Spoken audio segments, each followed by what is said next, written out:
Late 2023, started building a private practice. By November 2024, I was back to where I felt like I was in outpatient psychiatry, completely exhausted, completely just overwhelmed, not having any energy. So, November 2024, I was like, here we are. We've done this now for almost a year. What do we do? I had a patient panel of about 100 patients doing a ton of admin work. That I said, I've got to find a change. All right, let's try Dream Practice Academy. In February 2025 is when I started really with the content and working the program. It took me a while to really figure out where all my time was going. I got to that 90-day mark and really looked at it. I was spending about 10 to 15 hours less a week on admin time. And all of a sudden, I had all this time and I was able to start putting that towards other things. I started going through all of your integrative protocols and all of your training, which has been amazing and just really a fellowship. And then I started working on a menopause certification, and that has been really fun. Now that I'm able to spend time with people, I realize, no, there were things that I needed to be doing that I did not have time to do, that now that I can do, people get better. And the confidence that has come with that has really given me the confidence of raising my fees and doing all the things, because I can say now, people do get better. First was definitely mental, me understanding that other people had done it and that I had the support. I used your letter and just put my information in there as far as the announcements. For all my established clients, I sent all of that out to them in February and just told them that June would be the last that I would be in network. So from February to the end of June was a pretty big time for my clients.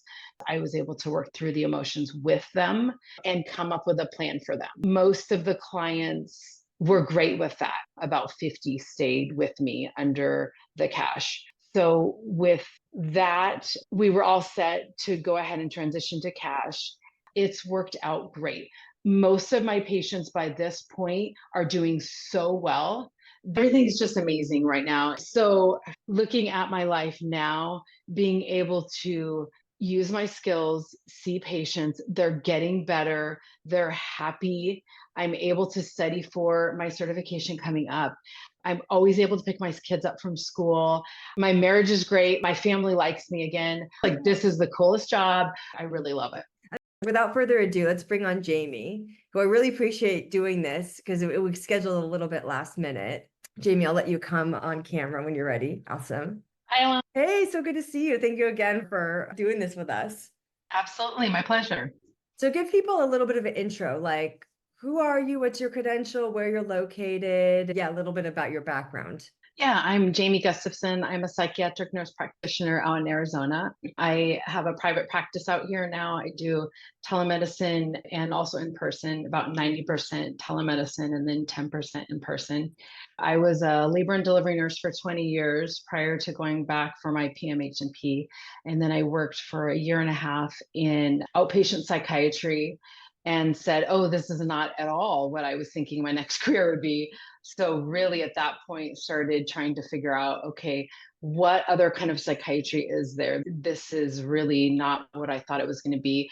And then that really led me into the integrative psychiatry with Alana, which brought me through this whole process now of having my own practice. Yeah, we were chatting earlier about this. Like, you originally found out about me. You didn't even know I had a program. You just were, I think I came across a YouTube video I had about integrative psychiatry. And so tell people about a little bit about your practice journey prior to. So you joined Dream Practice Academy in December of last year. You got going with things around like early February. But where were you before that? What had you already done with your practice? Yeah, late 2023, around September, started building a private practice based on just bits and pieces from what I could find.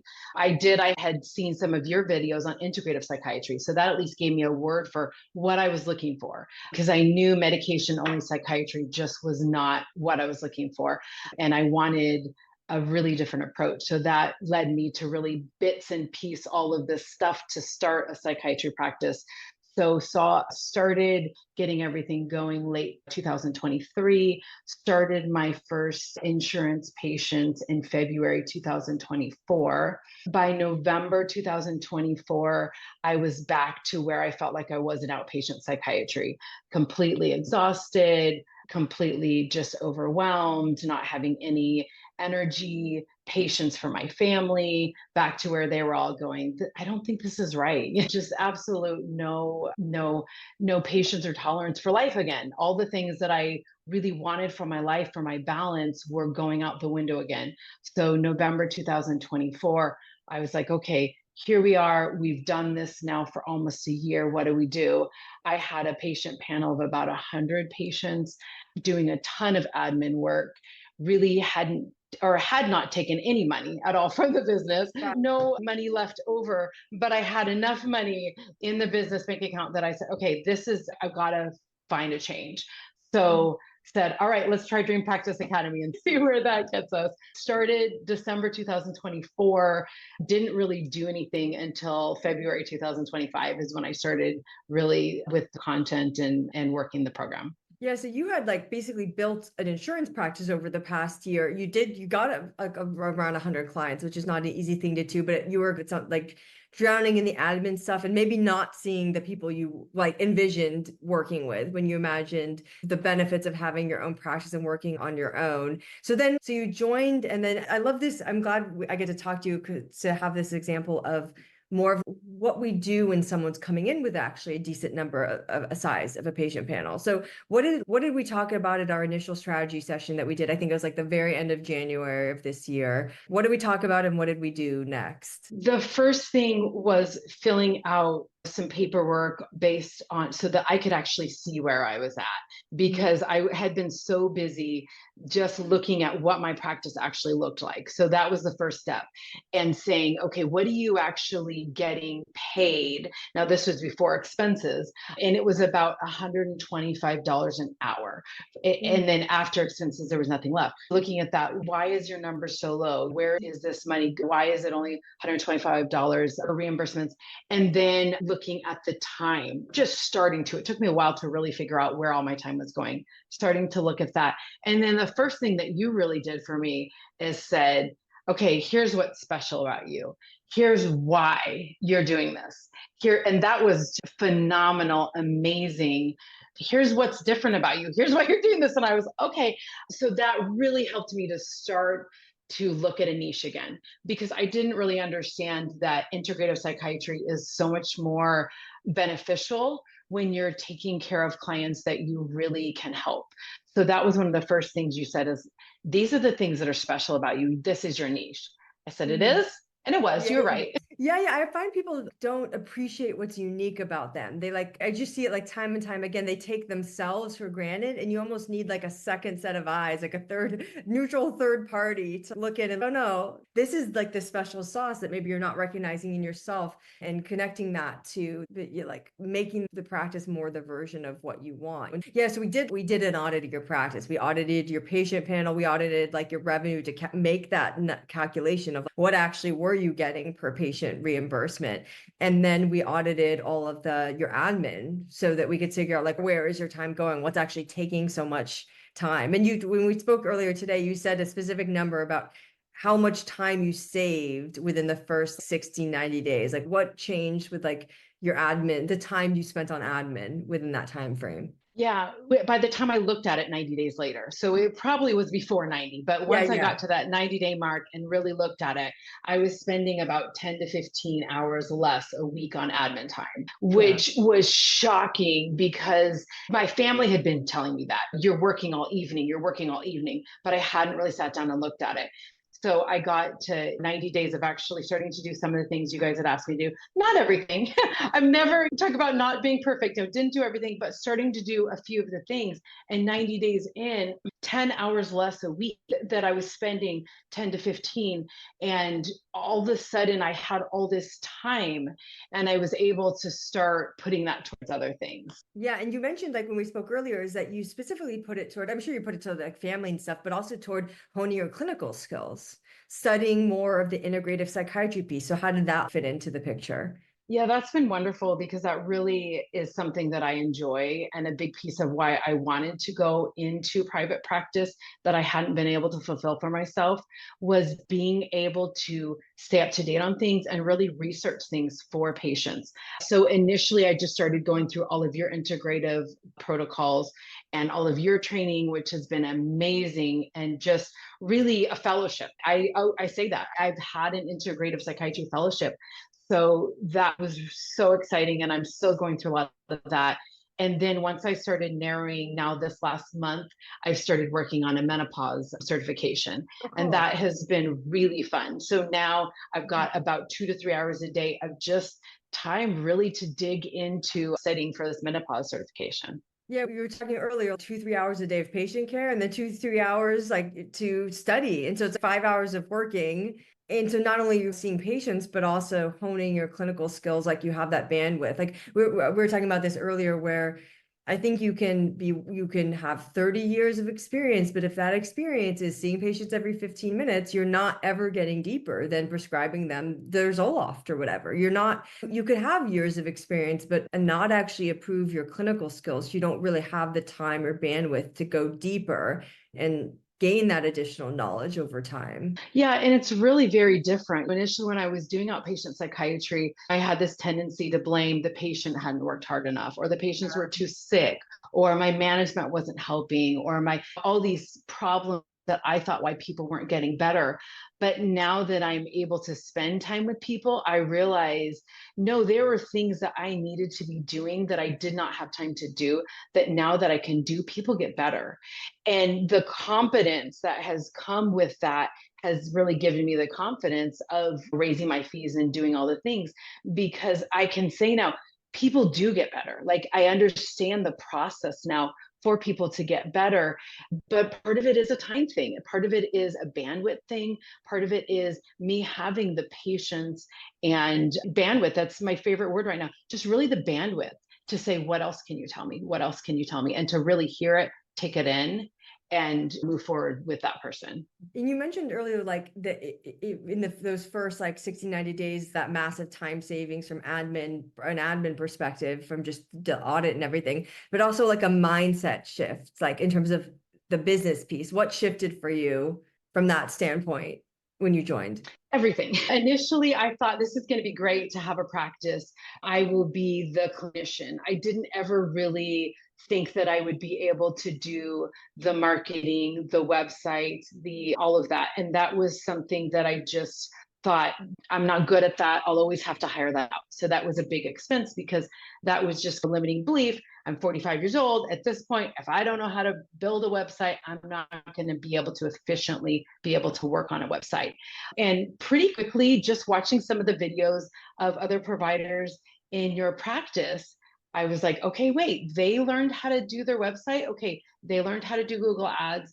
And so just immediately this understanding of, Jamie, you've decided what you can and can't do.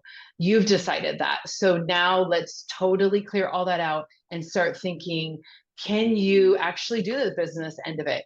And then being money minded, of course, I don't think we wake up one day understanding how to be money minded. I think we definitely have a lot of cultural beliefs and things like that as to how to make money, the best ways to make money. And really, it to me seems like it's an entire psychology that I didn't know that I needed. And then I realized, oh, this is a whole psychology and probably a whole what degree? Yes, how to Yeah, be yeah. money minded.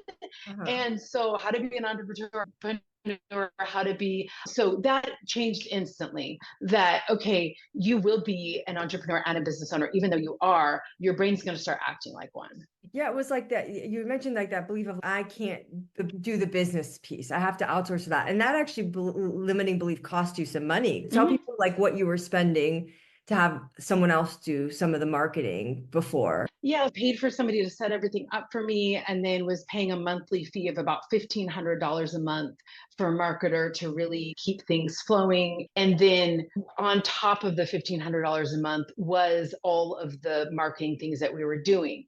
So spent about $32,000 on marketing last year, about another $6,000 on courses, and then another 10,000 on startup. So all in all, it was about $50,000 that had gone out that first year. And then the marketing was just monthly. So it was, this is a minimum and then anything in addition. But I didn't know what I didn't know. And I didn't know that the marketing piece, the website piece, the AI, all of these things could be something that I could learn, number one, but number two, that I could be efficient because I had tried to do those things. And I would sometimes tell my marketer, hey, teach me how to do this and I'll do it. And then it would still take me a really long time. And it was mindset. It was mindset. I was in my own way because now when I want to make a website change, rather than sending an email to my marketer and then him saying, yeah, put it in the portal, and then getting a message back from whoever he's hired, and then 4 messages later, I just get online and make the website change. Huge money save. And then just really, I understand what's going on with my business now. So it's really a lot of time saving as well. I think this is a limiting belief that a lot of people have because we're not taught in our clinical training at all, like anything about the business or even like the finance piece.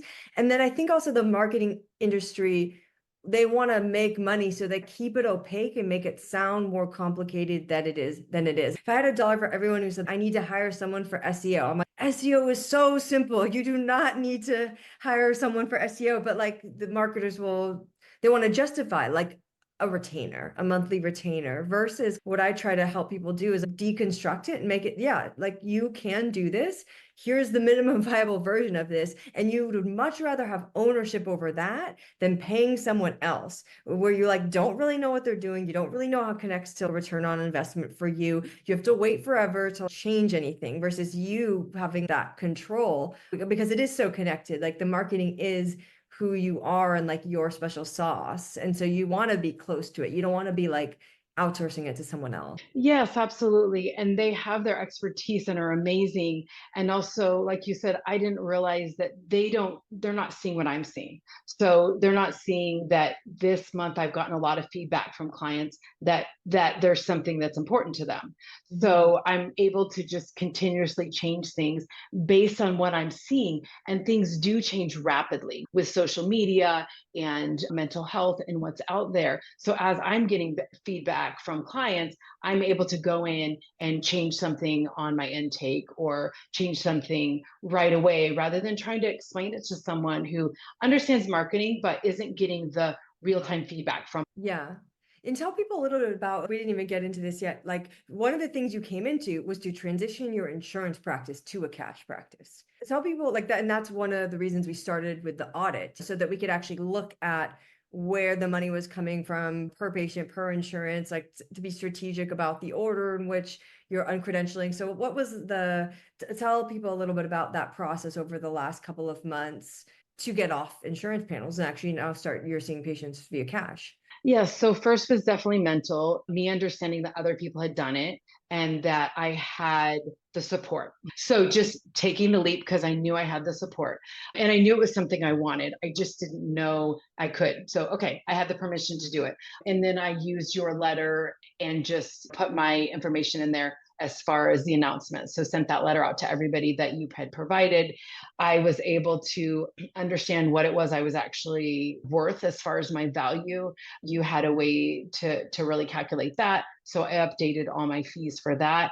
And then for all my established clients, I sent all of that out to them in February and just told them that June would be the last that I would be in network.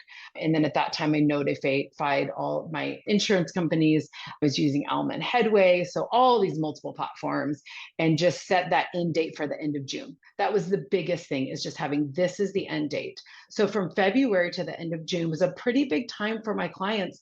They were able to work through the emotions. I was able to work through the emotions with them and come up with a plan for them. So that worked really well. Most of the clients were great with that. And let's see, what did we figure out about? So by the time June came around, about 80 clients left just based on other reasons why they had left for insurance or they whatever reason they were doing well. And then of that 80, about 50 stayed with me under the cash. So about 30 went ahead and transferred to other in-network providers. So with that, we were all set to go ahead and transition to cash. And I was very generous with the time. And you had an algorithm for that. This is Yeah, what's yeah, recommended. So I think yeah, I doubled your algorithm. yeah, So I yeah, gave them a certain amount of months until we transitioned to cash. And then I think double the months of what you recommended as to being on a reduced rate. So sliding. I let them know this is the reduced rate. And then I think it was 6 to 9 months later, then we'll go to that full rate. It's worked out great. Most of my patients by this point are doing so well Mhm. that doubling what they were paying me is great. They're like, Yeah. perfect. I'm on autopilot. This is absolutely no problem. So yeah, that was a from February to June process.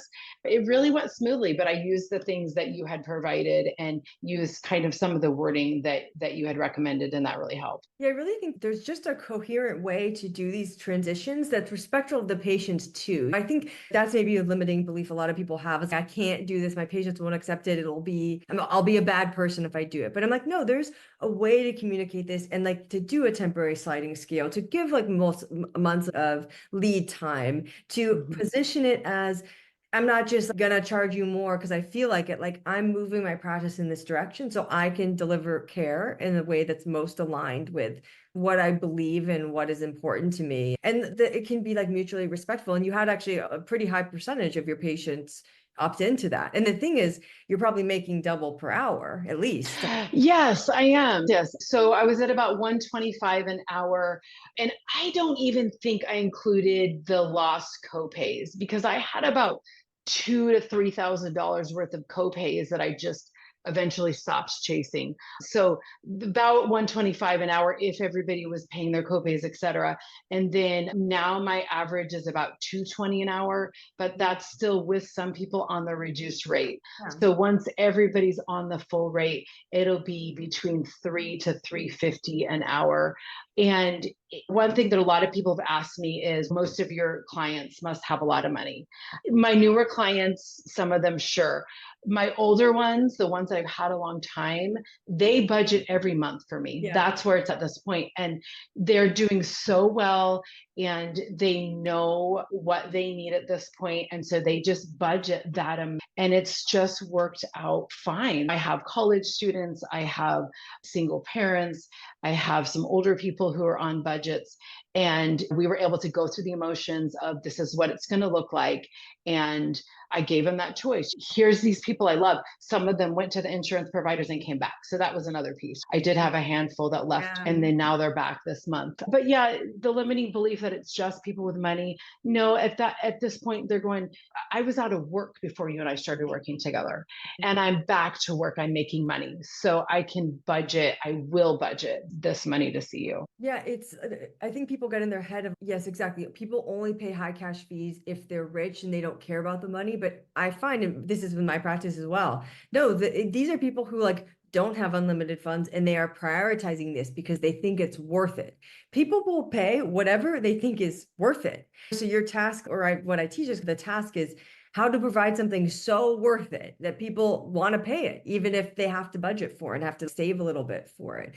To shift a tiny bit, we've talked a little bit about like the logistics and the mindset stuff at the beginning, but what about the emotional piece of it? Because you described yourself before with the practice being like, wait, this is everything I hate in outpatient psychiatry that I just built for my own self. Yep. Where are you at now in terms of like work-life balance or just general life and work satisfaction? Yeah, everything's just amazing right now. And I'm so glad that I'm able to speak at this time because this has just really always been on my heart that I could have it all. But I just didn't have anyone telling me that was true. So looking at my life now, being able to use my skills, see patients, they're getting better, they're happy.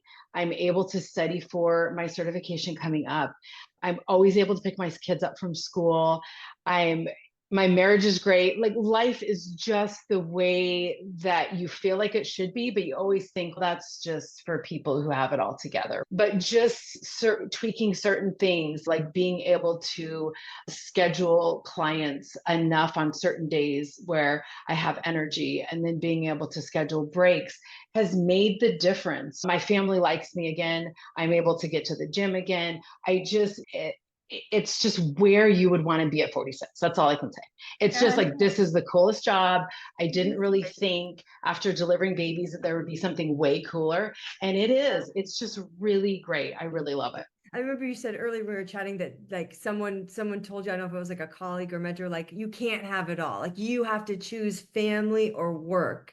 But it's not true. I think that's a limiting belief as well. It's like with this kind of practice, you can actually have balance. You can have a deep satisfaction with your work and free time because you're making more per hour and you're getting to go like in depth with your patients. You don't have to see 1,000 patients a day to make a solid income. Yeah, that's exactly how I feel. If I could create a job for my personality and all the things that I like, this is it. What would you say, maybe this will be our last question, to like the people watching this who maybe see themselves a little bit in you, or maybe are like where you were in like November of last year, feeling like a little burned out, or like maybe even they have their own practices, things are a little chaotic and they're like on the fence about, say, like committing to something like Dream Practice Academy, or even just like committing to see their practice through. What maybe encouraging words would you tell them? Someone told me a while back, if you want something, find the people that have it and attach to them. And I didn't really know what that meant, but that is what I would say. Don't wait, because there are so many people in this program that have amazing careers. There are so many people that are just waiting to help. Every time I have a question or a roadblock or there's somebody who's done it. If there's anything about your practice or about your clinical skills or the future of your career that you feel like, I think there's more, someone in practice is doing it. It's there and it's amazing. And I wish I would have started, because there is so much time and so much money and so much that is wasted when you're trying to do it all yourself and you don't have that clear vision. But yeah, I took what I had left in the bank in November and put it towards dream practice. And that's been the thing now. That's all I've needed. I literally got rid of thousands and thousands of dollars a month worth of, and just all this headache and all this ancillary stuff, put it into one funnel, and everything fell into place. Yeah. So I would say don't wait. The people I think that are attracted to this program are a lot like me. We love to collaborate, we love to teach. That's a really cool thing too. Like, you have people there with you. There's nothing that you're going through that everybody's going to be like, oh yeah, I don't understand that. Yeah, it's like there's something to be said about being around like-minded people. Like a related quote to what you said is, you are the average of the 5 people you spend the most time with. So who are you spending time with? Whose voices are in your head? And are those the voices, are they the ones contributing to the limiting beliefs or setting you free from the limiting beliefs? And so I so appreciate you taking the time to do this, Jamie. I'm sure your story was like really inspiring to people. And thank you again. I hope you have a wonderful evening. Yeah, absolutely. Thank you. It's good to see you. You.